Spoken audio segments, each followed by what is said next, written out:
meu nome é Suzane Silveira, eu sou aluna da pós-graduação da UFRJ, faço doutorado em literatura brasileira e hoje estou aqui com uma convidada, Janda Montenegro, para a gente fazer uma entrevista sobre a sua carreira de escritora, a sua experiência como aluna de pós-graduação da UFRJ e também um canal no YouTube chamado Cabine Secreta. Então vamos lá. Janda, me diz um pouquinho, conta um pouquinho da sua história como escritora e também dos seus livros já publicados. Olá, Suzane, olá, todo mundo da UFRJ. Primeiramente, antes de eu falar responder isso, que é uma coisa que eu tenho muito carinho, eu queria contar um pouquinho da minha trajetória, que é muito ligada ao UFRJ desde sempre, assim. Eu fui aluna do Colégio Pedro II, né, que é uma escola federal, e que tem ligação com a UFRJ. Eu estudei lá da quinta série ao terceiro ano. Quando eu estava no primeiro ano do ensino médio, eu fui a primeira estagiária que fez vínculo do Pedro II com outras instituições. Eu fui a primeira estagiária do Museu Nacional. Na época, eu era do Pedro II, né? Então, eu fui do Museu Nacional, que é da UFRJ. Eu trabalhei lá por 3 anos como estagiária, mais 3 como voluntária, mas até hoje eu tenho minha ligação lá com o Museu Nacional, estou sempre trabalhando. Participei de projetos de escavação. Na época, eu trabalhava no setor de arqueologia e botânica, e todo ano a gente viajava para escavar lá no interior da Bahia, para procurar osso. Então, era muito bacana, eram umas férias que ninguém mais tinha, só eu tinha esse tipo de férias. E depois eu fiz a faculdade de letras na UFRJ. Teve uma época, até iniciei uma pesquisa de etnobotânica lá no Museu Nacional, que foi continuada por estagiários que vieram depois de mim, uma pesquisa sobre a língua e o uso das palavras indígenas na botânica, lá especificamente da região central, na Bahia. E depois, quando eu comecei a UFRJ em graduação, fiz faculdade de letras e literaturas na UFRJ. Foi uma graduação que mudou minha vida, né? Isso foi de 2003 a 2008, mais ou menos. Foi uma época assim que eu fiz grandes amizades, né? Me marcou mesmo, são pessoas que eu levo para a minha vida até hoje, pessoas que inclusive estão aqui hoje, fazendo e acontecendo na literatura, na educação, se tornaram pessoas incríveis, referentes, estudiosas, pesquisadoras. E depois eu fiz um mestrado em literatura brasileira também.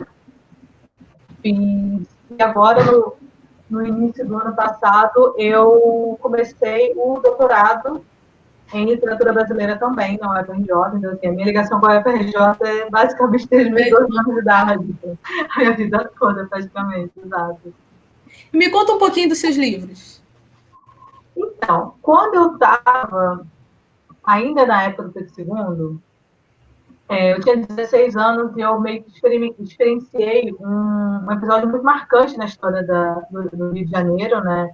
Que foi o assalto do ônibus 174. Eu tinha 16 anos. Eu não estava no assalto, eu não estava nem perto do assalto, mas foi de perto do Pedro II, que era um lugar que eu, enfim, fazia parte do meu dia a dia, né? E aquilo me mexeu muito, me mexeu em vários níveis, né? A forma como a coisa aconteceu, o fato de ter sido num local que eu frequentava muito, a tragédia que foi, aquele circo que foi armado, tudo aquilo mexeu muito na minha cabecinha de 16 anos. E eu levei essa memória comigo durante muito tempo. E quando eu comecei a fazer minha movimentação para escrever, na época da faculdade ainda, eu escrevia muito poesia, participava daqueles saraus ali do pátio e tal. Então, o exercício da escrita eu já praticava desde sempre na minha vida. Mas foi só quando eu me formei na faculdade, talvez porque agora eu tinha tempo, né? E eu propus a escrever o Antes do 174, que é esse aqui. Eu escrevi ele em 2009. E foi muito louco esse o primeiro livro, porque o primeiro livro a gente não sabe muito o que está fazendo, né? Então, eu tinha muito medo de esquecer a história. Eu ficava ali fechada, ali, tentando escrever, e ninguém podia falar comigo, e ninguém podia fazer nada, porque eu tinha muito medo de esquecer. Então, eu fui escrevendo de um fôlego só, sem dormir, sem parar para comer, praticamente. E tal.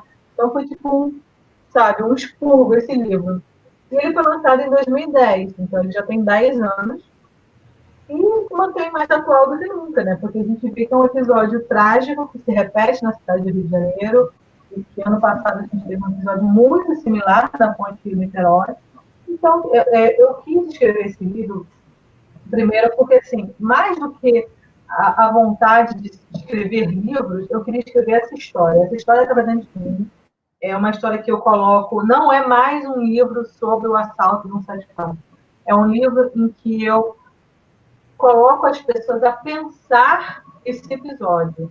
Então, eu vou analisando ponto a ponto todos os personagens que fazem parte de uma situação como essa. A imprensa, a religião, a sociedade, né? Como que cada um tem participação ou não, né? Enfim, é um livro mais para você refletir. E é um livro em segunda pessoa. Então, eu coloco o leitor nessa posição junto com o Sandro, que é o rapaz que assaltou o ônibus. Por que ele chamou antes do 74? Porque eu não falo do assalto. Eu estou falando antes O do que ônibus. levou, né, naquela situação. Exatamente. Não me interessa o assalto. O assalto já está aí, tem livro, tem filme, tem série, tem um monte de coisa aí, tem documentário, um monte de coisa. Não me interessa o assalto, sabe? Isso aí já foi muito explorado. Mas me interessa muito pensar, né? Nisso. Então, a minha necessidade quando eu escrevi esse livro foi essa, foi pensar, até porque o Sandro era um sobrevivente da chacina da Candelária, quer dizer, é uma coisa que, né, você vai ligando os episódios no Rio de Janeiro. Então, esse foi o meu primeiro livro, foi uma coisa assim, muito mais de necessidade do que de vontade de estrear literariamente e tudo mais. Mas isso abriu muitas portas para mim. Foi quando eu entrei no mercado literário, é uma coisa que é preciso dizer até que em 2010 o mercado literário era outra coisa.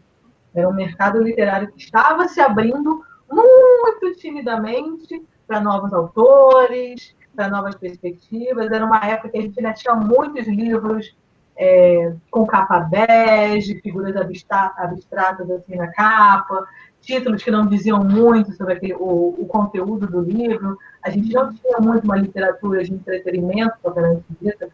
Então, era um mercado ainda muito fechado, muito cânone, muito, né, artístico, experimental, né, e majoritariamente ocupado por literatura estrangeira, né, seja latino-americana, porque tinha muito Garcia Marques, Vargas Llosa, Borges, muita literatura. A literatura comercial que se tinha era que vinha de fora, né? A gente não tinha uma brasileira de entretenimento. Então, era um campo ainda muito fechado. Assim, a Bienal ainda era um evento que você tinha passeio de escola, basicamente. Né? E eu falo isso por quê? Porque a gente tem 10 anos de mercado literário aí que eu faço parte, e que essencialmente esse mercado mudou ao revés. Assim, agora é literalmente um rock dos livros, entendeu? É fã-clube para todos os lados, é gritaria, choro, empurra, filas. Quer dizer, era, né, antes da pandemia. Então, eu entrei nesse mercado quando ele estava começando a mudar. E eu tive que acompanhar essa mudança no mercado. Então, tudo que eu fui aprendendo, eu estava aprendendo junto com todo mundo, porque ninguém sabia exatamente isso. As coisas estavam mudando muito rápido. Né? Em 10 anos de mercado literário brasileiro, mudou mais do que os últimos 100. Né? Então, assim, e a gente estava ali fazendo junto. E eu estou falando aqui sem parar, mas enfim. Mas foi assim, depois desse livro que eu entrei nesse mercado, fui conhecer pessoas, fui ver quem era quem são os editores, quem são as pessoas do marketing, quem são os tradutores, quem era legal comigo, quem era só educado, quem foi se tornando amigo, né? Tudo isso a gente vai conhecendo. E aí, quando eu estava lançando esse livro em 2010, 2011, na Bienal de São Paulo, em 2011, eu tive a ideia para o meu segundo livro, que é esse aqui, O Incrível Mundo do Senhor da Chuva, ele está esgotado. É o meu primeiro e único livro infanto-juvenil. Ai, que bacana. É uma história muito fofa, na verdade. Ela começa na Bienal de São Paulo. É a história de um menino que se perde na Bienal do Livro e vai parar no mundo da imaginação.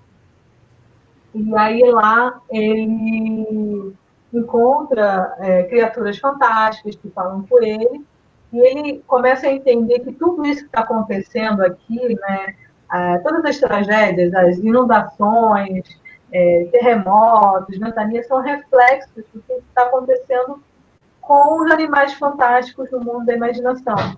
E que o Senhor da Chuva, que é tipo o governante lá, ele é o cara que fica absorvendo a dor de todo mundo aqui no mundo real.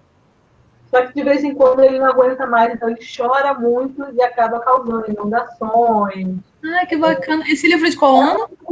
Oi? É de qual ano esse livro? Ele é de 2011, lancei em 2012. Ele. 2012. 2011, 2012. É uma história muito bonita que fala de ecologia, fala dessas questões sociais, novamente, né, da poluição, de como que a gente interfere, né, nesse sistema. Fala de mundo da imaginação, a importância da literatura, né? E fala da Feira do Livro, da Bienal do Livro.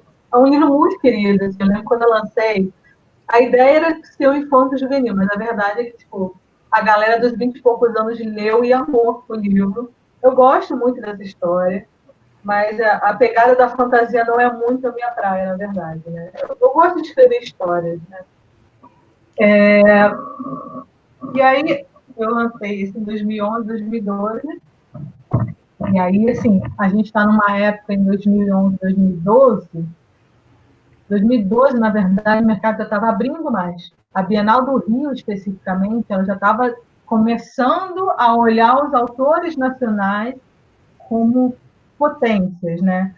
Potenciais atrativos de leitores. Eram pessoas que iam trazer leitores. A gente tinha as primeiras pessoas que iam na Bienal porque tal autor estava lá. A gente tinha um início de literatura pop, um início de literatura de entretenimento brasileira, muito puxado, inclusive, pela literatura fantástica. Os autores fantásticos estavam lançando muitos livros, era uma época que estava surgindo também a literatura de entretenimento estrangeira, estava vindo com força, estava surgindo Game of Thrones, estava surgindo os livros do Bernard Cornwell. O Bernard Cornwell, inclusive, veio para o Brasil, né, para a Bienal. Então, a literatura fantástica estava muito em voga. E aí, nessa época, eu lancei o Por Enquanto a Deus, que é mais a minha praia. Foi quando eu comecei a me achar qual era o gênero que eu queria mesmo, né? O Por Enquanto a Deus é a história que eu mais amo, todas que eu escrevi, porque ela é uma história real. Ela é uma história real. Bom, as outras também, né? São baseadas em alguma coisa real. Mas essa aqui é uma história real mesmo, assim, aconteceu com essa menina, inclusive o final do livro, que choca muita gente, né? Bom, é o meu primeiro livro que é com uma protagonista feminina. Ela é uma jovem muito sonhadora, uma jovem de classe média muito sonhadora, que tinha um sonho de fazer um intercâmbio para os Estados Unidos, como muitas jovens têm. Só que, ao contrário dos filmes e dos sonhos da Disney e tudo mais, o intercâmbio dela é muito mais realista. Né? Ela enfrenta dificuldades que são muito reais nos intercâmbios, mas que não são muito ditas. Né? Que é o choque de realidade, o choque de cultura, uma certa xenofobia que existe, né? Um preconceito com o estrangeiro, especificamente com a mulher brasileira. Existe um estereótipo imaginário da mulher brasileira que né, por muitos anos foi divulgado no exterior, e que é o que se espera da mulher brasileira quando ela vai para o exterior. Então, para uma jovem adolescente dar de cara com isso, é terrível, né? Porque, assim, ao mesmo tempo que você está lá, sabe, são pessoas que você está começando a gostar, porque são, entre aspas, amigos, no ambiente que você está começando, né? E aí você tem essas situações que você fica, ué, mas peraí, não, sabe? Não é assim. Então, é uma história que eu gosto muito por causa disso. Ela é uma história de intercâmbio, de menina que quer Estados Unidos, ok? Mas ele é muito mais realista, porque trabalha essas temáticas que eu acho que são importantes de serem faladas, porque também acontece, né? Não, nem tudo são flores nos intercâmbios, né? Óbvio que ela se apaixona por um menino, e é uma linda história de amor, e aí fica aquele drama, o que vai acontecer? Você vai, você fica, você vem comigo, né? Óbvio que tem a história do romance, mas é uma história muito bonita e super dramática. Eu adoro drama, adoro livro para chorar, adoro livro que você termina abraçadinho, assim, ai meu Deus, eu vi esse livro, por quê? Então, assim, é uma história bem nesse nível mesmo. E foi baseada numa história real. Então, eu gosto muito por causa disso. Ela é baseada numa história real mesmo. Não é minha, mas é minha mão na capa. Ah, que legal, é sua própria mão. É minha própria mão. Inclusive, é o momento que eu coloquei no meu currículo, assim, modelo de capa. Porque vai que num dia, no futuro, né? Vai que... E aí, no meio disso, eu participei de uma coletânea, que foi muito legal. É um livro que está esgotado. É dificílimo de achar esse livro. Você só acha quando você não quer. Que é esse aqui, Geração Sub-Zero. Se chama Geração Sub-Zero. 20 autores congelados pela crítica, mas adorados pelos leitores. Então, tem 20 autores aqui. Esse livro foi lançado em 2012. Uma tiragem única. Acho que foram 2.000 exemplares, 3.000 exemplares. Então, 20 autores, dentre os quais o Eduardo Spor, a Thalita Rebouças, André Bianco, o Rafael Dracon, a Carolina Munhoz e eu. Então, assim, eram autores muito em voga naquela época, no início dos anos 2010, né? Porque a gente estava fazendo acontecendo naquela época. Eram os autores que estavam lá, pô, vamos lá, literatura de entretenimento, não sei o que e tal. Então, é uma coletânea que a gente fez, na verdade, para doar os direitos autorais. Nenhum de nós recebeu os direitos autorais para esse livro. A gente fez essa coletânea para doar os direitos autorais para a ONG lá do Alemão, da Biblioteca do Alemão, do Complexo do Alemão. Então, foi um livro que a gente fez para isso, mas também para a gente se unir. E para dar esse pontapé da literatura de entretenimento, literatura de gênero, a importância de a gente ter, né, essa literatura brasileira sendo feita aqui. É um livro muito legal, dificílimo de achar, mas quem acha assim também é tipo, o máximo, né? Porque agora é relíquia, né? Você tem autores aqui que agora são super best-sellers e tudo mais, virando Netflix, não sei o que e tal. Então, depois disso, esqueci de pegar o livro de Natal. Ah, esse aqui. Esse aí, mas calma, não poderia ler, gente, são muitos livros, desculpa. E aí tem esse. Ah, sim. O 3 dias para sempre, que eu lancei já depois disso, já era 2015. Quer dizer, eu lancei em 2012 o Por Enquanto a Deus, e daqui eu lancei em 2015. Então foram mais ou menos 3 anos para lançar. É um livro muito fofo, né? O projeto gráfico dele é muito bonitinho. Ele tem, não sei se dá para ver, tem aqui o calçadão do Rio de Janeiro, e tem aqui o Cristo Redentor no início dos capítulos. É uma história também muito louca. Eu adoro um drama, né? Já falei, mas eu também adoro uma comédia. Então, é um livro bem dramédia, assim. Por quê? É uma história de amor de verão. Até aí, muitos já aconteceram. Só que é uma história de amor que acontece em 3 dias. E nos 3 primeiros dias do ano. Então, 1, 2 e 3. Agora, você imagina, não é só qualquer história de amor que é super intensa de 3 dias. Porque são 3 dias no Rio de Janeiro, na virada do ano, naquele calor de 50 graus, entendeu? Em que está todo mundo muito louco na cidade, porque está muito quente, está todo mundo naquele clima de festa, e, nossa, ano novo, só vem coisa boa, não sei o quê. E é nesse momento que 2 pessoas muito diferentes acabam se encontrando. Por um lado, a gente tem a Lynn, que também é a protagonista desse livro, que é a outra mulher protagonista, e ela está muito perdida na vida. Ela foi deixada no altar, ela saiu da cidade dela e veio para o Rio de Janeiro para se casar, foi deixada, então ela está num momento ali que tipo, ela não quer voltar para a cidade dela, porque, enfim, vai ter que lidar com um monte de coisa que ela não quer lidar, mas, ao mesmo tempo, ela não conhece ninguém aqui e ela tem que dar um jeito na vida. Então, ela está lá no primeiro dia do ano, enquanto o resto do mundo está celebrando, ela está trabalhando, ela está mal-humorada, ela não queria estar, ela queria estar em outro momento da vida dela e está lá. Então, ela não está muito feliz. E naquele momento ali do trabalho, ela conhece o Theo, que é um rapaz super descolado, que está chegando de Brasília para o Rio de Janeiro, quer ir ver praia, sol, corpos sarados, não sei o quê. E eles se conhecem, quer dizer, são pessoas que estão em momentos muito diferentes da vida, são pessoas muito opostas, que se conhecem, se gostam, e começa uma história de amor muito intensa, porque são duas pessoas com vontades muito polarizadas, mas que por alguma razão estão se gostando, estão se procurando. Então você tem episódios muito hilários, porque assim, quando tem duas pessoas tão opostas, vocês só podem ter choques de ideias, né? Então foi uma história muito divertida de escrever, na verdade. Ela tem um final assim, muito mundialiano, assim, bem. Pá! Cara, todo mundo que lê esse livro manda mensagem para mim, assim, Janda, como assim? Cadê a continuação? Não sei o quê. Então, eu tive muito, muito prazer assim, no retorno dele. Ao mesmo tempo que, por enquanto, a Deus, eu tenho um retorno muito. Ai, Janda, meu Deus! No segundo tempo, as pessoas retornam com mais comicidade. Assim, nossa, eu não estou acreditando nesse livro. Tem muita gente que ama esse livro, porque ele também é muito realista.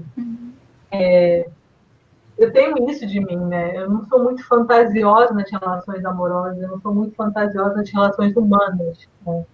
Eu sou mais realista. Assim, as pessoas têm falhas, as pessoas falam as coisas que não deveriam, as pessoas se entrelaçam por momentos, por situações inesperadas, como é na vida, né? Eu gosto desse ineditismo da vida. E depois disso, foi em 2015, aí eu fui dar um rolê na vida, fui morar na Austrália, mas isso é uma outra coisa, assim. E quando eu voltei, já estava no mestrado, eu entrei para o mestrado em 2017, 2017, e Você fez no UFRJ? foi na UFRJ, lá na Lei. No UFRJ. Eu até comecei o mestrado lá na Austrália, mas eu não posso não, isso já é outra coisa. Outro vídeo. E quando eu estava lá, eu me juntei com outras amigas, porque assim, a gente estava em 2017 num momento muito difícil. Eu acho que depois da Copa do Mundo, daquele Aue, Oba-Oba e tal, a gente começou a entrar num momento assim, de Brasil, mas especificamente de Rio de Janeiro, muito assim que a gente começou a entrar num ritmo de ladeira abaixo, assim, né? Muita coisa acontecendo, política, econômica, social, manifestações, desemprego, inflação. Pô, a gente tava muito difícil. Ano após ano, a coisa foi dificultando, assim. Aí eu juntei com duas amigas, falei, meninas, não tá dando, assim. Eu tô vendo, assim, as nossas leitoras postando, falando que estão tristes, estão desesperadas, que perderam o emprego, estão tendo que vender quentinha, estão tendo que vender biscoito, que o marido perdeu, que está trabalhando de Uber. Então, as nossas leitoras estavam muito tristes. A gente precisa fazer alguma coisa por elas. Vamos dar alguma coisa de esperança, vamos, sabe, tentar escrever uma história. E aí veio a história do Aconteceu Naquele Natal, que você está com ele aí. E também é uma história muito fofa que eu amo muito por causa disso. Foi uma história que a gente escreveu pensando nesse sentimento que a gente queria transmitir para as nossas leitoras. Então, eu juntei com duas amigas que escreviam os mesmos gêneros que eu, né? Romance romântico, romance dramático e tal. E que já eram minhas amigas, assim, nessa estrada de 10 anos. E a gente juntou isso com uma outra coisa que a gente tinha em comum, que a gente gostava muito, que era o Natal. Embora eu, particularmente, eu não sou uma pessoa católica, não sigo religião, mas eu gosto muito do evento do Natal. A coisa do vamos reunir a família, todo mundo comendo, vamos trocar presente, vamos trocar sentimentos bons. No final do ano, que é uma coisa assim, gente, a gente chegou até aqui, sabe? Vamos celebrar mesmo. Eu gosto muito desse sentimento. Eu sempre gostei muito de filme de Natal, livro de Natal. E eu sempre quis escrever alguma coisa de Natal. Então a gente juntou essas duas paixões que a gente tinha para escrever esse livro, que é uma releitura contemporânea brasileira do conto de Natal do Dickens. Que é aquela história de que ele é visitado pelo espírito do Natal passado, que fala, o Scrooge, né? Você é muito mesquinho e tal, olha só o que aconteceria na sua vida, né? E ele vai vendo assim, as várias possibilidades do que aconteceria se ele fizesse X ou Y. Então a gente pega isso para uma releitura mais atual, né? Ele não é visitado por nenhum espírito, mas o Nick, que é o personagem principal, ele é um rapaz que tinha tudo, né, do bom e do melhor, super rico, viajava, não sei o quê. E aí, numa festa de Natal na casa dele, a Polícia Federal bate lá e leva o pai dele preso, acusado de 50 milhões de corrupções, assim, bem tipo Eduardo Paz, essa galera que estava aqui, que era muito momento que a gente estava, todo dia alguém batia a Polícia Federal, estava levando, assim. E a prisão aqui no Rio de Janeiro virou um clubinho, né? Assim, de tanta gente que tinha lá. Então, isso era muito a nossa realidade aqui. Então, a gente fez uma história dividida em 3 partes: presente, passado e futuro, acompanhando essa história do Nick. Quando ele perde tudo, ele está com uma mãe à beira da depressão, ele tem um ato de desatina, ele precisa fazer alguma coisa, precisa cuidar, ele nunca trabalhou na vida, não sabe fazer nada e tal.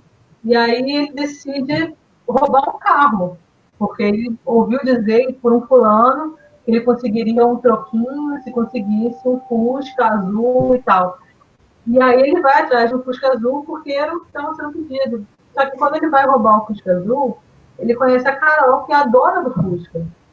Uhum. E aí ele vê que a Carol é uma pessoa boa, tá lá trabalhando no dia de Natal. E ela não fica chateada, ela meio que entende a situação dele. Fala, não, tá tudo bem, mas posso pedir uma coisa? Eu preciso fazer essas coisas, você me deixa em casa e tal. E ele fica meio bolado, assim, pô, como assim, velho? Eu fico roubando, você ainda quer me fazer de Uber, sabe? Então, assim, eles se encontram nesse momento, mas se encerra. E aí a gente tem o passado, esse era o presente, tem o passado, não, passado, presente e futuro. Então é uma história que acontece em 3 anos, em 3 momentos diferentes na vida dessas 2 pessoas, e é uma história muito bonita, porque a gente trabalha essa reflexão sobre o desespero, a perda total das coisas, né? Da importância de você fazer o bem, porque é só o que nos resta, tá? Já está tudo muito ruim, sabe? Então, só nos resta fazer o bem pelos outros, porque, cara, se a gente não faz pelos nossos, quem é que vai fazer? Sabe? A política não está fazendo, nossos governantes não estão fazendo, então vamos fazer por aqueles que a gente tem acesso àquilo que a gente pode fazer. Né? A Carol é uma personagem muito legal que a gente construiu, porque ela é o fio condutor dessa reflexão. Então, é uma história muito bonita também que a gente termina. Foram 3 tempos, né? Eu escrevi a primeira parte da história, que é uma pegada mais política, gente, eu adoro escrever sobre política. E é uma história bonitinha, a gente lançou em 2018, então já tem 2 anos, mas continua atual, porque as coisas continuam acontecendo, a gente não subiu a ladeira, a gente continua acontecendo, né? Então, é um livro muito fofo, que a gente escreveu pensando nas nossas leitoras, em como chegar a elas nesse momento que estava tudo muito difícil. E é um livro que a gente tem uns retornos muito legais também sobre isso, assim, sobre como que as pessoas se sentiram bem com esse livro depois da leitura. Então, é um objetivo atingido. Assim, pô, que legal. Então, mais uma leitora que se sentiu abraçada nesse momento dessa leitura. E o objetivo era esse. Então, é uma coisa muito legal. Esses são os 2 livros, basicamente. Estou escrevendo outros.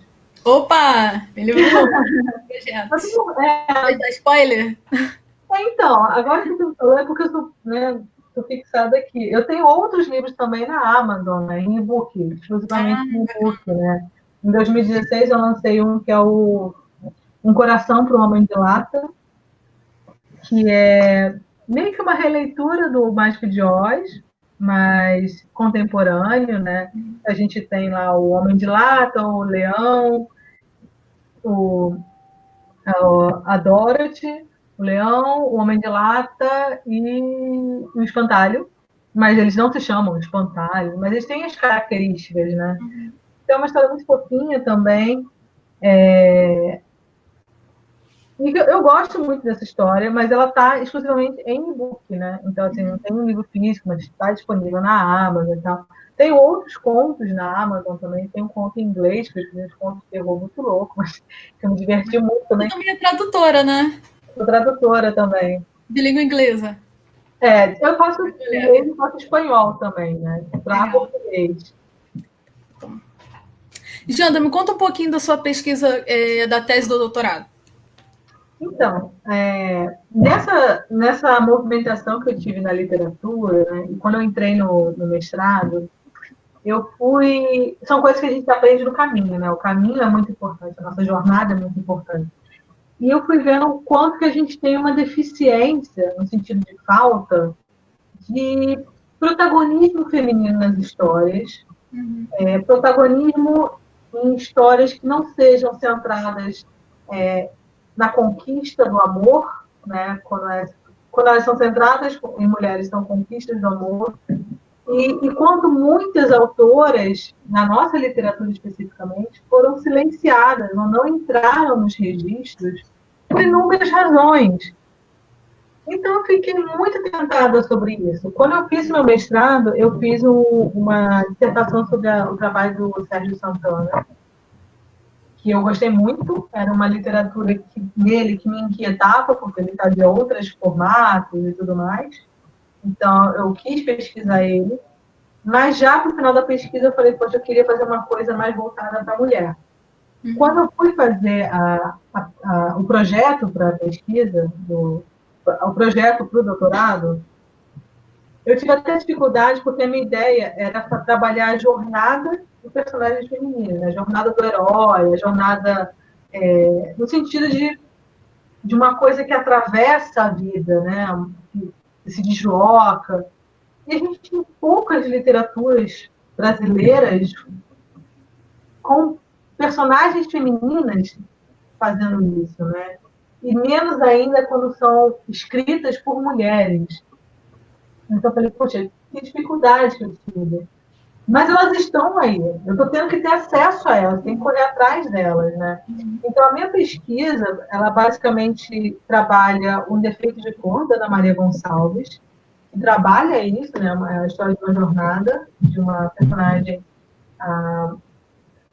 A personagem ela foi escravizada em África, trazida para o Brasil, então ela tem toda uma jornada aqui no Brasil, e depois ela tem um retorno à África, então tem todo um deslocamento que atravessa anos, e ela atravessa todo tipo de situação. E também incluí depois na minha pesquisa a Casa das Sete Mulheres, que a gente tem 7 protagonistas, né? 7 mulheres cujas histórias são entrelaçadas com a guerra lá no Rio Grande do Sul, então também tem essa questão do romance histórico, que acontece também no Defeito de Cor. E um livro que eu gosto muito, mas que é pouco conhecido, na verdade uma trilogia do Antônio Olinto, que se chama... A trilogia se chama Alma da África, e o livro que eu trabalho esqueci o nome. A Casa de Água. A Casa de Água, que é também uma história disso, né? Uma história da Mariana, que está aqui no Brasil, a família da Mariana veio do Brasil escravizada, e é a história desse retorno dessa família à África. A Mariana ainda é muito pequenininha, então ela cresce em África, mas sendo estrangeira, né? Porque em África ela é vista como brasileira. E é toda a história desse crescimento enquanto mulher e do matriarcado, dessa família que se reúne em torno dessa mulher que é empreendedora, guerreira, líder, ela é líder dessa comunidade, uma história muito bonita, uma trilogia também, depois vai contando a história dos parentes dela. Então, a minha pesquisa é isso, são os romances históricos, porque atravessa esses momentos reais da história de Brasil e África, protagonizado por mulheres que atravessam essas jornadas e eu trabalho esses elementos também, especificamente, né, da Casa das Mulheres com o defeito de cor, da autoria feminina. E no caso do Antônio Olinto, dessa personagem feminina construída por um homem, mas também de um homem que também viveu em África, então ele teve contato com toda essa cultura lá.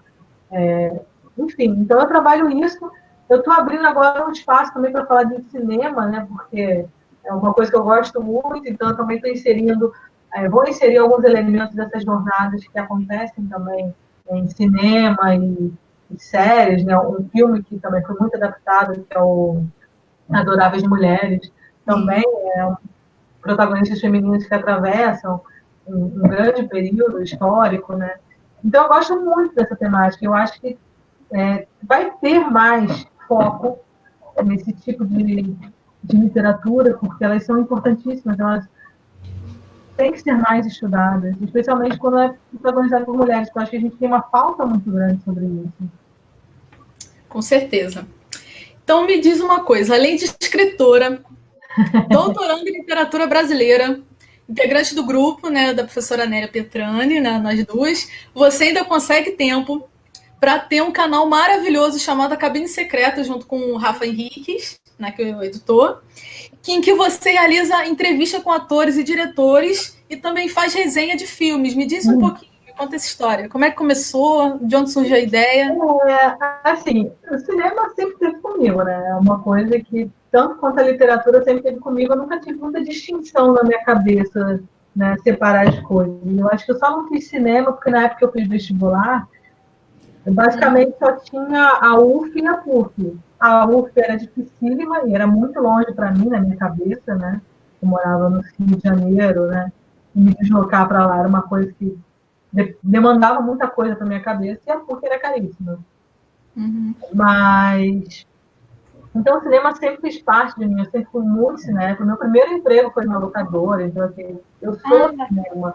Eu trabalhei no Festival do Rio durante anos, desde 2000 e sei lá quando, então assim, o Festival do Rio também faz parte de mim. Até hoje eu faço coisas do Festival do Rio, coisas na estação.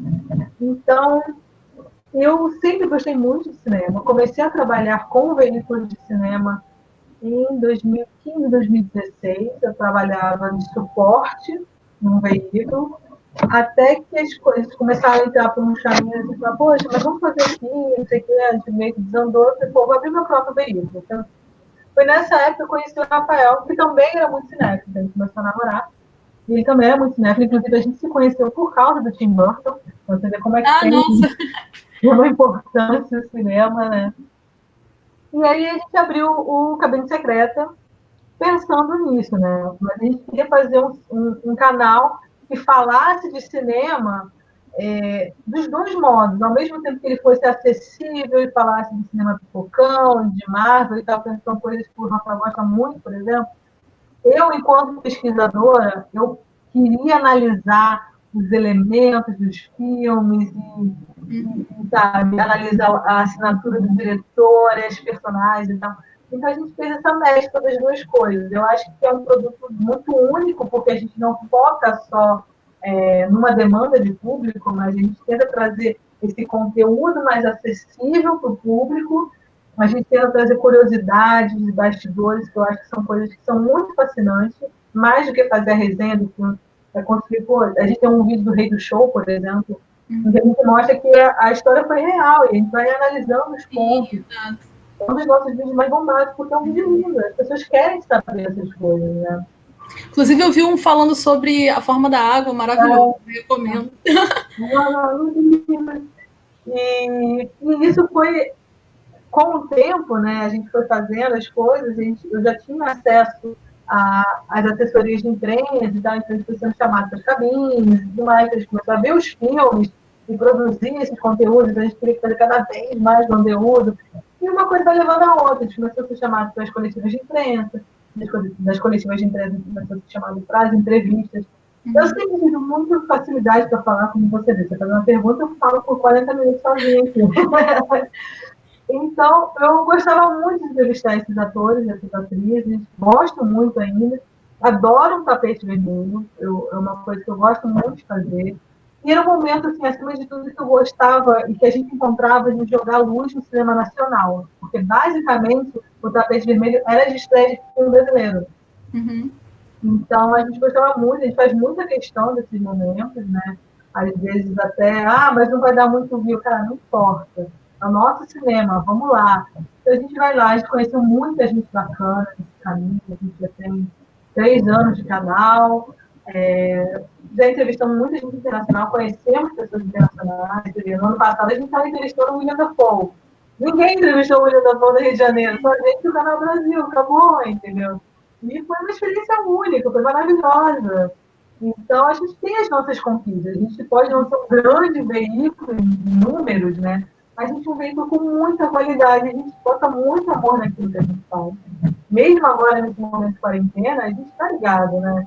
Eu estou com o meu projetinho lá no meu perfil do Instagram, de conversar com as mulheres que fazem a literatura e cinema, que eu acho que é fundamental. Porque, como eu falei, a gente está conversando, essa é a minha pesquisa. Essa é o que eu quero fazer e é o momento para elas falarem. Eu quero saber o que essas mulheradas estão fazendo, né? O que elas estão pensando. Vamos conversar. Eu estou criando esse momento, esse álbum de memórias, como eu falei, que eu acho que vai ser uma ferramenta fundamental para o futuro. Né? Esse arquivo, né?